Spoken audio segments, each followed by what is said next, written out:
성탄의 의미라고 하는 제목으로 증거하겠습니다. 다 같이 따라합시다. 성탄의 의미. 성탄의 의미. 어떤 심리학 교수가 자기 가르치는 제자들에게 크리스마스라고 하는 말을 놓고 제일 먼저 마음에 떠오르는 것을 좀 한 가지 적어내라. 이렇게 적어냈대요. 적어내니까 크리스마스 트리, 어떤 사람은 선물, 어떤 사람은 휴일, 어떤 사람은 캐롤, 또 산타크로스, 여러 가지를 기록을 했는데 예수님이 탄생한 날이라는 말은 한마디도 없더래요. 성탄절하면 교회에서도 그렇고 사회에서도 그렇고 여러 가지 행사를 하고 즐기고 선물 나눠주고 이런 걸로 성탄절이다 생각을 하고 그렇게 지나게 됩니다.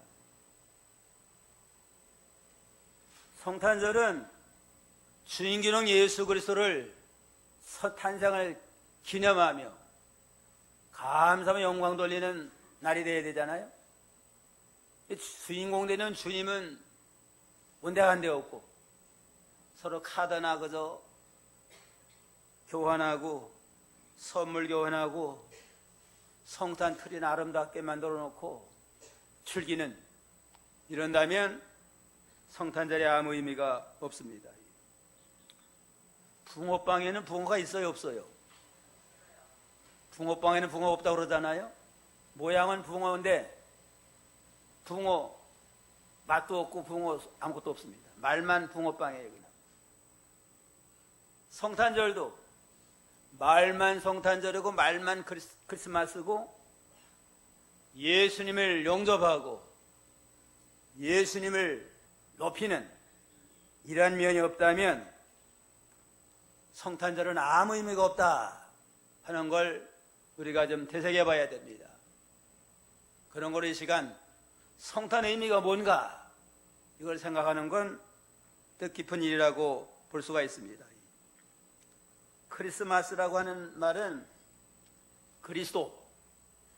그리스도라는 첫자와 마스라고 하는 건 미사라는 말을 합해가지고 크리스마스라고 합니다. 그리스도를 위한 탄생을 위해서 미사드린다, 제사드리고 예배드린다, 그런 의미가 있습니다. 크리스마스를 줄여서 엑스타 비슷하게 마스로 하잖아요. 그걸 어떻게 읽어야 돼요? 어떤 고등학생이 버스 타고 가면서 그러더래요. 엑스마스 그러더래요. 엑스마스라고 하는 건 그건 잘못된 겁니다. 크리스마스라고는 괜찮은데 그 X는 영어의 X가 아니고 헬라어의 그리스도의 자기 때문에 이건 그 말을 하려면 키라고 합니다. 키마스라고 하는 건 제대로 된 건데 엑스마스라고 하는 거는 이건 무식을 드러내는 겁니다. 그리스도는 영어로 그리스도라면 C로 들어가요. 그러니까 이건 키마스고 크리스마스를 가르칩니다. 어쨌든 주인공이 그리스도예요. 예수 그리스도가 주인공이 돼가지고 그 탄생한 날을 기념하면서 그 주님을 영접을 하고 그 주님을 모시고 그 주님을 닮아나가며 그 주님에서 살겠습니다 하고 새로운 각오와 결심을 가지고 나가는 그러한 절기가 되어야 됩니다. 그리스도가 우리 인생의 주인공이 되어야 돼요. 인류 역사의 주인공도 예수 그리스도입니다. 그래서 이 기원전, 기원후라고 하는 말이 그리스도가 탄생하기 이전은 기원전, 그리고 탄생한 이후의 역사는 기원후다. 세계 역사의 분기점이 그래서인 것처럼 우리 모든 인류 역사의 주인공도 그리스도고 내 인생의 주인공, 구원과 멸망 주인공도 그리스도로 말미암아 됩니다. 그런 우리는 만왕의 왕이 되시고 만주의 주가 되시고 인간의 생사복을 주관하시고 인류 역사의 주인공이 되는 예수 그리스도의 탄생을 다시 한번 생각하면서 영광을 돌리도록 해야 되겠습니다. 그러면 성탄의 의미가 뭐냐? 첫째는 성탄절은 하나님이 사람이 되신 날이에요. 영원하신 하나님이 사람이 돼가지고 인간 구원 역사를 시작하신 날이 성탄절인 까닭에 큰 의미가 있습니다. 14절 한번 읽어보세요. 14절 말씀이 육신이 되어 우리 가운데 거하심에 우리가 그 영광을 보니 아버지의 독생자의 영광이요 은혜와 진리가 충만하더라. 말씀이 육신이 되어 우리 가운데 거하심에 우리가 그 영광을 보니 아버지 독생자의 영광이요 은혜와 진리가 충만하더라. 영원하신 말씀, 노고스로 계신 그리스도가 되는 육신의 몸을 입고 이 땅에 오신 날이 바로 성탄절인 까닭에 예수 그리스도 안에는 독생자의 영광, 은혜와 진리가 충만한 것을 우리가 알 수가 있습니다. 우리의 구조로 오신 까닭에 보통 사람들 같이 부정모여를 통해 가지고 태어난 자들은 원죄가 다 있어요. 그럼 구주 자격이 없어요. 그러니까 동정녀의 몸에서 성령으로 잉태해서 죄가 없는 하나님의 아들로 사람을 묻고 이 땅에 오셔서 우리의 구속을 완성하게 되셨습니다. 하나님이 사람이 되신 날인데 동정녀의 몸을 통해서 이 땅에 오시게 됐습니다. 죄 없는 흠 없는 자라야 우리의 구주의 자격이 있는 까닭에 동정녀의 몸을 빌어가지고 온 겁니다. 마리아, 동정녀 마리아를 통해서 왔다고 해서 마리아의 부패성을 이어받은 게 아니에요. 마리아의 몸만 빌려가지고 온 겁니다. 이를테면 밀가루 반죽을 해가지고 국수틀을 통해서 나오면은 먹기 좋은 국수가 나오잖아요. 근데 국수는 밀가루 성분을 그대로 가지고 나온 거지 국수틀, 무쇠 덩어리인 국수틀을 통과했다고 무쇠 덩어리의 성분이 거기에 하나도 가미되질 않았습니다. 이와 마찬가지로 영원하신 그리스도가 마리아라고 하는 몸만 빌려가지고 사람의 몸으로 이 땅에 오신 까닭에 마리아의 부패성, 죄는 하나도 가미되지 아니하고 신성 그대로 이 땅에 오신 주님이다 하는 걸 우리가 알아야 되겠습니다. 이 동정녀의 탄생, 예수님의 이 세상에 오심은 뭐 돌발적으로 갑자기 이루어진 게 아니고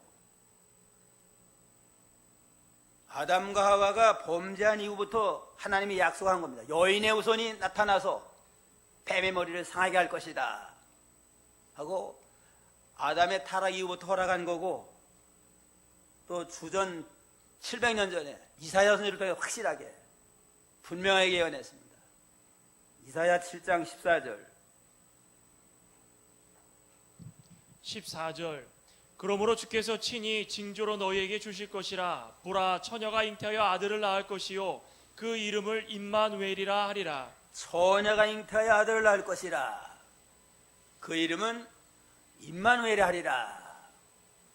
처녀의 몸에서 잉태돼 가지고 아들이 오는데 임마누엘은 하나님 우리와 함께 하신다. 하나님이 처녀의 몸을 통해 이 땅에 오셔서 우리와 함께 하실 것을 예언한 여러 선지자들의 예언의 결과로 오신 겁니다. 하나님의 영원한 약속하에서 갈라디아 4장 4절은 때가 참에 하나님이 그 아들을 보내사 여자에게서 나게 하시고 율법 아래 나게 하셨느니라. 여자를 통해서 율법의 아래 나타나서 율법으로 정죄받은 모든 인간의 죄를 담당해서 구속을 완성할 것을 예표적으로 말했습니다. 성령이 되기 때문에 예수님, 예수 그리스도 안에는 신성, 하나님의 신성을 그대로 가지고 태어나졌습니다. 그래서 예수님이 일생토록 신성적인 역사, 이 초자연적인 역사를 많이 이루셨어요. 갈릴리 바다를 걸어서 오셔서 풍랑 중에 고통당하는 제자를 건져준 일도 있고, 배 타고 그 갈릴리 바다를 가는데 큰 풍랑이 너무너무 심해가지고 제자들이 다 평생토록 바다에서 산 사람들이에요. 항해에는 아주 참 베테랑들인데 너무너무 바람이 세니까 그냥 감당을 못해요. 그냥.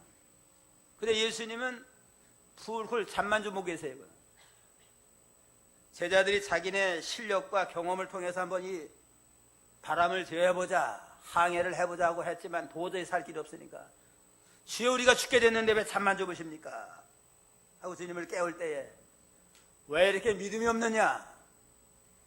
바람을 꾸짖었더니만 풍랑이 잔잔해지고 바다도 잔잔해졌더라 하면서 주님은 자연현세까지도 주장하시는 초자연적인 능력을 발휘한 역사가 많이 있습니다.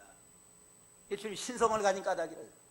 사람의 몸을 입고 웃긴 왔지만 하나님이 사람의 몸을 입은 까닭에 하나님의 신성을 그대로 가지고 나오셔서 초자연적인 역사를 이루셔서 바다의 풍랑도 주장하시고 바다의 물도 위로 걸어가신 능력이 나타나시고 고기도 주장했습니다. 고기도 베드로가 밤새도록 한 마리 못 잡았습니다. 그런데 예수님이 깊은 데로 가서 그물을 던져라 할 때 밤새도록 고기 잡았는데 깊은 데 얕은 데 다 던져봤어요. 그냥 한 마리 못 잡았습니다. 근데 순종해가지고 지금은 이제는 날이 밝으면은 고기들이 낮은 데로 온대 이거요. 모기를 찾느라고. 깊은 데는 없을 때예요. 근데 깊은 데로 그물 던지래요. 그냥. 경험적으로나 과학적으로나 상식으로 안 맞아요. 그래도 말씀에 의해 내가 그물을 던지겠나이다 하고 말씀에 의해서 그물을 던졌더니만 한 번에 못 잡았는데 그냥 그물이 가득 고기가 잡혀가 2배에 가득 채웠더라 하는 역사가 나타났잖아요. 신성을 입은 까닭에 보통 사람과는 다른 초자연적인 능력의 역사가 많이 나타났습니다. 맹물이 변해가지고 포도주가 되게 하는 역사, 또 물고기 2마리, 보리떡 5개로 5,000명을 먹고도 남는 기적의 역사. 다 실제 역사적인 사건이에요. 이거는 주님은 하나님이 사람을 몸을 입고 오신 신성인 까닭에 그러한 초자연적인 역사가 많이 나타났습니다.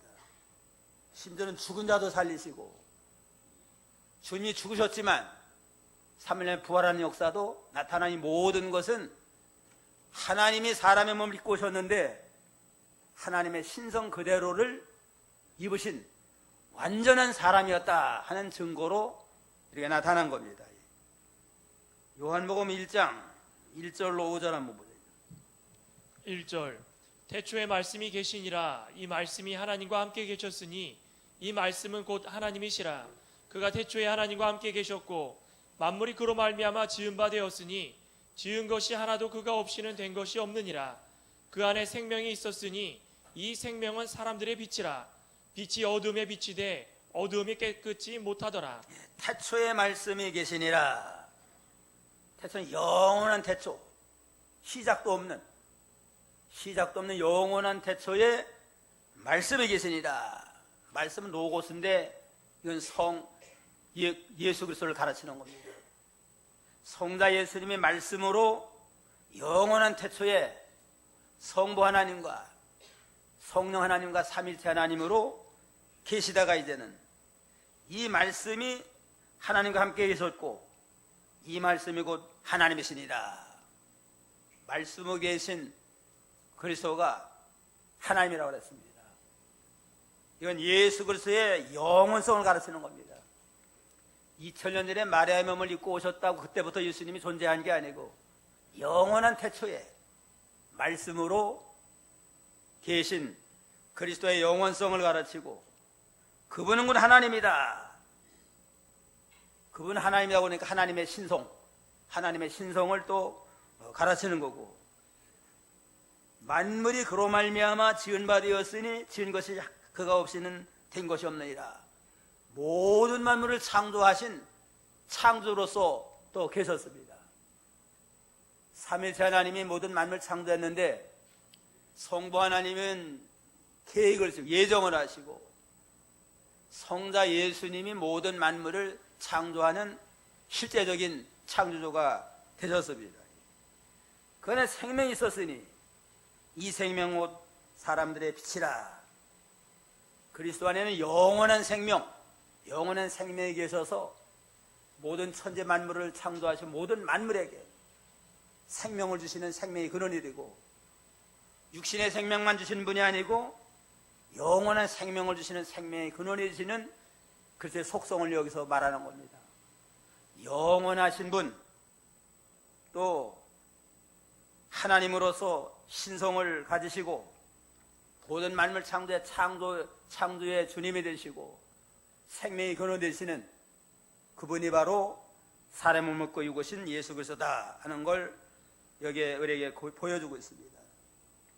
또한 사람의 몸을 입고 오셨으니까 완전한 사람이에요. 또 영적으로는 완전한 하나님이시고 육신면으로는 우리가 똑같은 인성을 가지신 완전한 사람으로 오셔서 우리의 모든 일을 담당하고 하나님의 관계도 이루어나가시는 참 구주가 되셨습니다. 우리가 똑같은 육신을 가지셨기 때문에 아기 예수로 이 땅에 오신 겁니다.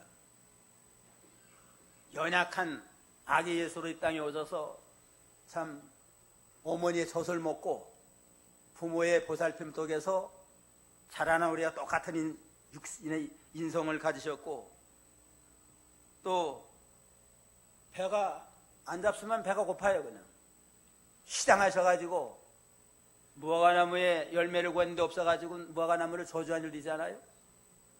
우리가 똑같은 육신을 입은 까닭에 잡수시지 아니하면 배가 고프고 종일 또 새벽 기도하고 유대나라 방방곡곡 돌아다니면서 전도하시느라고 피곤하니까 갈릴리 바다 배 타고 가다가는 배에 고물을 보게 하고 주무시기도 하시고 우리가 똑같은 고난을 다 겪으신 완전한 하나님인 동시에 완전한 인간이다. 그러기 때문에 참된 구주의 자격을 가진 분이다 하는 걸 우리가 여기서 알 수 있습니다. 하나님이 사람의 몸을 입고 오셔서 신성을 가지시고 우리 인성을 가지셔서 인간의 모든 죄를 담당하신 구주가 되신다 하는 걸 우리가 알아야 되겠고, 그 다음에 둘째로 성탄절은 속죄를 위해서 오신 날입니다. 죄인들을 구원하기 위해서 오신 목적은 죄인을 구원해서 의인이 되게 하고 영원한 하나님의 자녀를 삼기 위해서 오신 날이 바로 성탄절입니다. 누가복음 19장 10절 19장 10절 인자에 온 것은 잃어버린 자를 찾아 구원하려 함이니라. 인자, 사람의 아들로 오셔서 인자는 예수님을 가르칩니다. 예수님이 오신 건 잃어버린 자를 찾아 구하려 함이니라. 범죄함으로 하나님의 모든 영광을 다 잃어버리고 하나님의 생명, 하나님의 영광 다 잃어버리고 죄 가운데 방황하는 자들을 건져서 구원하기 위한 목적으로 오셨다고 그랬습니다. 또 마태 6장 9절 10절 6장 9절 그러므로 너희는 이렇게 기도하라. 9장이죠. 9장 12절 13절 9장 12절 예수께서 들으시고 이르시되 건강한 자에게는 의원이 쓸데없고 병든 자에게라야 쓸데있느니라. 너희는 가서 내가 긍휼을 원하고 제사를 원치 아니하노라 하신 뜻이 무엇인지 배우라. 내가 의인을 부르러 온 것이 아니요 죄인을 부르러 왔노라 하시니라. 내가 의인을 부르러 온 것이 아니고 죄인을 부르러 왔노라. 의인, 죄가 없다고 하는 사람은 예수님과 상관이 없어요. 죄로 인해서 영원히 심판받을 수 없는 자들을 불러내가지고 예수를 믿음으로 제사함받고 구원받아 영원한 의인이 되고 영원한 천국 백성이 되게 하실 목적으로 주님이 오셨습니다. 근데 죄값은 사망이기 때문에 누군가는 대신 죽어줘야만 죄 문제를 해결해요. 어떤 사람이 범죄함으로 사형언도를 받았다. 그 사람이 사는 길은 누군가가 대신 죽어주면 살 길이 있습니다. 우리가 죄 없는 인생이 하나도 없다. 의인만이 하나도 없다. 모든 인생이 다 죄인이에요. 그렇기 때문에 모든 인류는 죄값으로 영원한 사망, 영원한 심판, 멸망을 받아야 마땅한 자들인데 이 죄인들을 구원하기 위해서 누군가 와서 대신 속죄제물이 되어야 됩니다.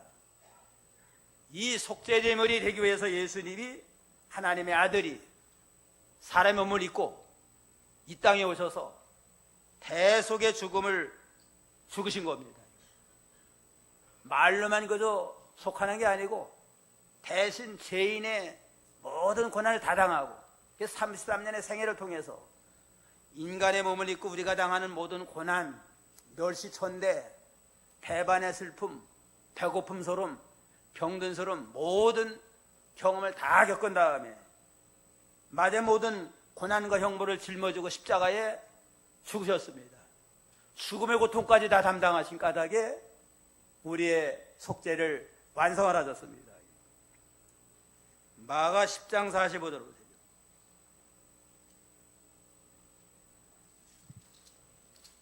마가복음 10장 45절 45절 인자에 온 것은 섬김을 받으려 함이 아니라 도리어 섬기려 하고 자기 목숨을 많은 사람의 대속물로 주려 함이니라.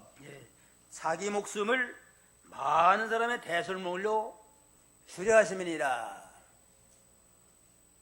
우리의 죄로 인해서 영원히 사망받을 죄를 담당하기 위해서 대신 대속물로 속죄제물로 주님이 오셔서 그 대신 죽어주심으로 우리 구원을 이루어주신 그러한 분이십니다. 우리의 모든 사형에 합당한 모든 죄를 대신 형벌받으시고 대신 죽어주심으로 대신 형벌받으사 우리에게 무슨 은총을 베풀어줬다고 그랬어요? 사죄 은총. 대신 죽어줬으니까 이제는 우리의 모든 죄를 용서하는 사죄 은총을 베풀어주시고 죄만 없다고 그냥 죄값으로 죽으면 그걸로 구원 못 받아요. 죄값으로 죽으면 끝나는 거 아니에요? 의가 있어야만 다시 살아가지고 영원한 천국생활을 할 수 있습니다. 대신 의를 행하사 하나님의 성경 말씀을 다 순종하고 하나님 앞에 나라에 들어갈 만한 의를 다 이루셔가지고 대신 의를 이루사 우리에게 칭의의 은총을 베풀어줬습니다.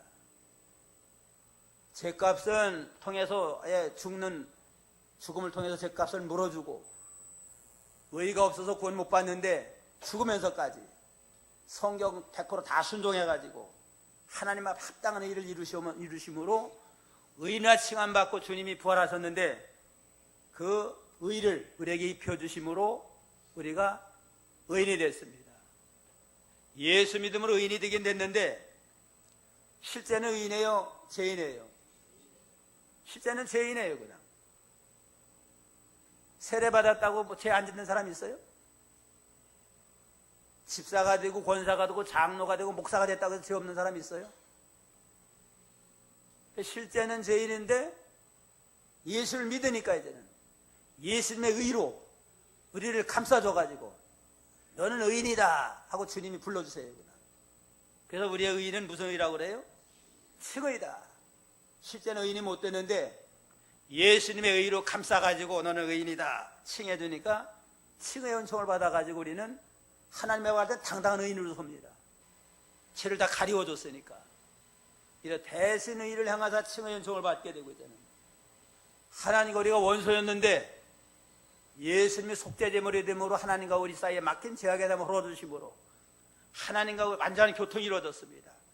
하나님의 생명이 우리에게 임하고 우리의 모든 기도가 상달이 되고 그래서 화해하심으로 사생명 은총을 얻어서 예수님의 십자가를 통해서 사죄 은총과 칭의 은총과 새 생명의 은총을 얻어서 완전한 구원을 이뤄주시기 시작한 날이 바로 성탄절이다 하는 뜻깊은 날이 됩니다.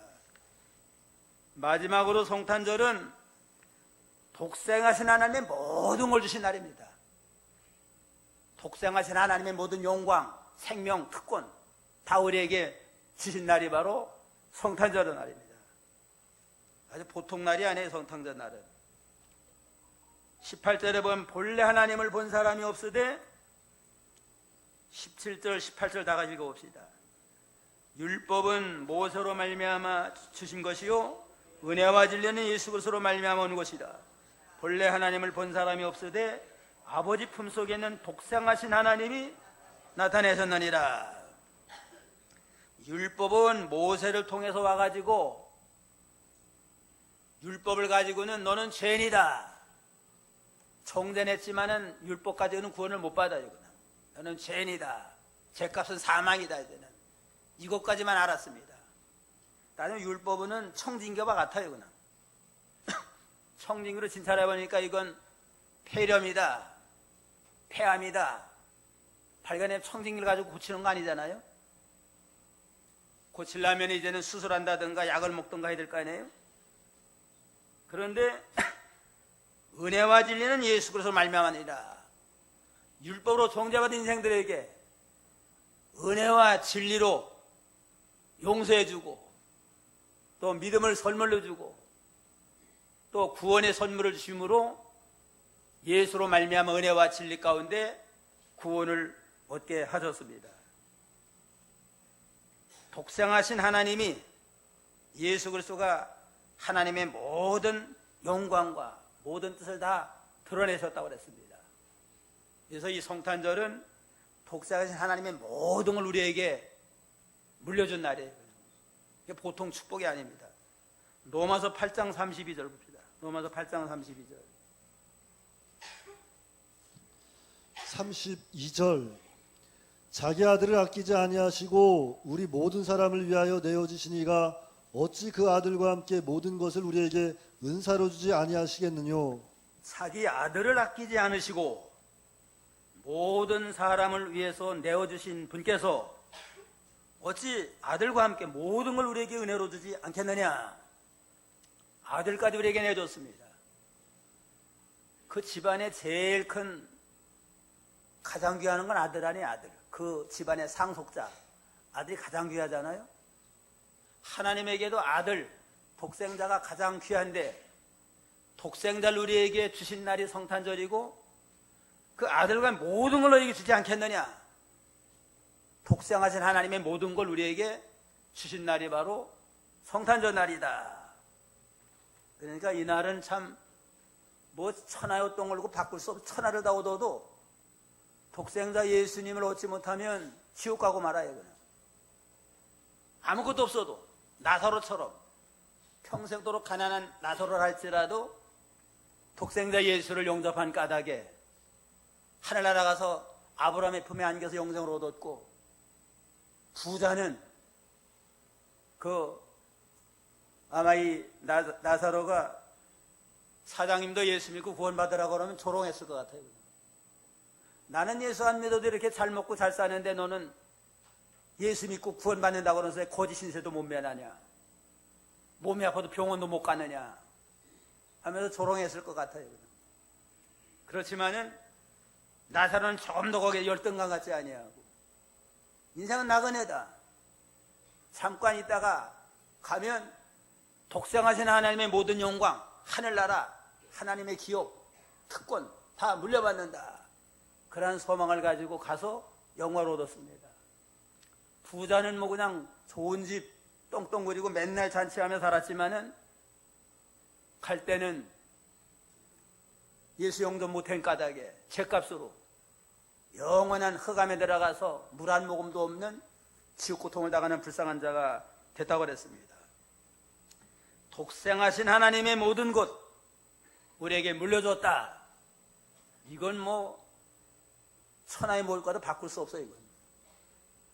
이 큰 축복의 날이 바로 성탄절 날이다. 우리는 참 우리가 보통 사람이 아니에요. 독생아의 모든 걸 다 상속받았는데 뭐 세상에 뭐 아쉬울 거 없잖아요. 구체적으로 뭐냐? 하나님의 후사를 삼아줬습니다. 하나님의 후사. 로마서 8장 17절로 18절. 17절 자녀이면 또한 후사 곧 하나님의 후사요 그리스도와 함께한 후사니 우리가 그와 함께 영광을 받기 위하여 고난도 함께 받아야 될 것이니라.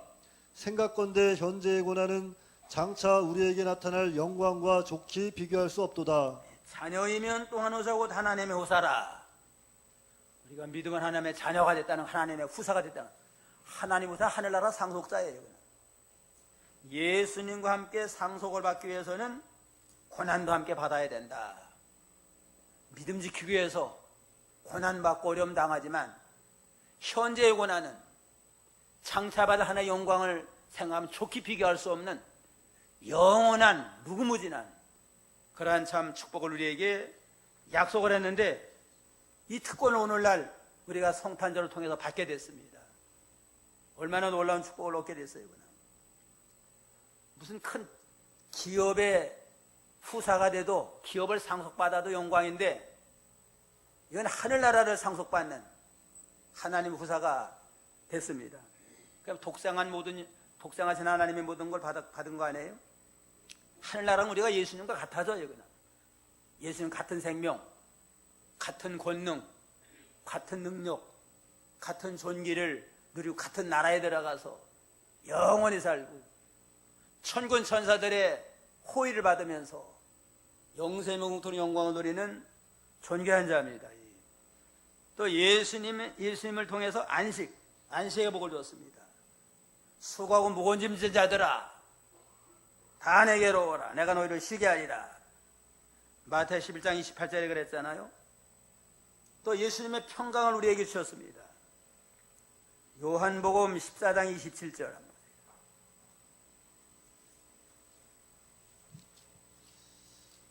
27절 평안을 너희에게 끼치노니 곧 나의 평안을 너희에게 주노라. 내가 너희에게 주는 것은 세상이 주는 것 같지 아니하리니 너희는 마음에 근심도 말고 두려워하지도 말라. 나의 평안을 너희에게 주노라. 예수님 누리는 평강을 우리에게 주셨습니다. 예수님 평강, 하나님의 평강이에요. 이거는. 하나님이 누리는 평강을 우리에게 주노라. 세상이 그 어떤 것 같도 줄 수도 없고 바꿀 수 없는 것이니라. 그야말로 천하의 모든 영광을 주고도 바꿀 수 없는 하나님의 평강을 우리에게 주신 날이 바로 성탄절 날입니다. 하나님의 평강은 십자가상에서도 낙을 누리는 평강이에요. 오늘 내가 나와 함께 낙원에 있으리라. 강도에게 위로해 줬잖아요.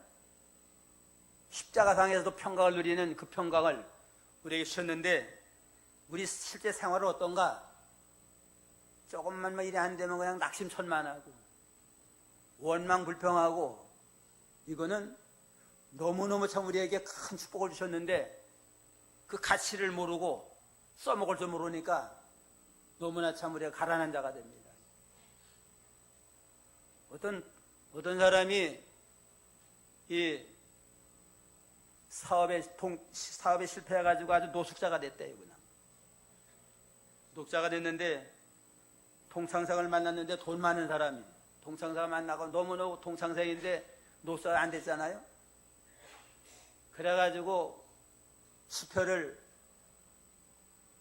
옥대짜리 수표를 줬대요. 그냥. 써서 줬는데 한 몇 년 후에 또 노숙자 생활 그대로 하더래요. 그냥.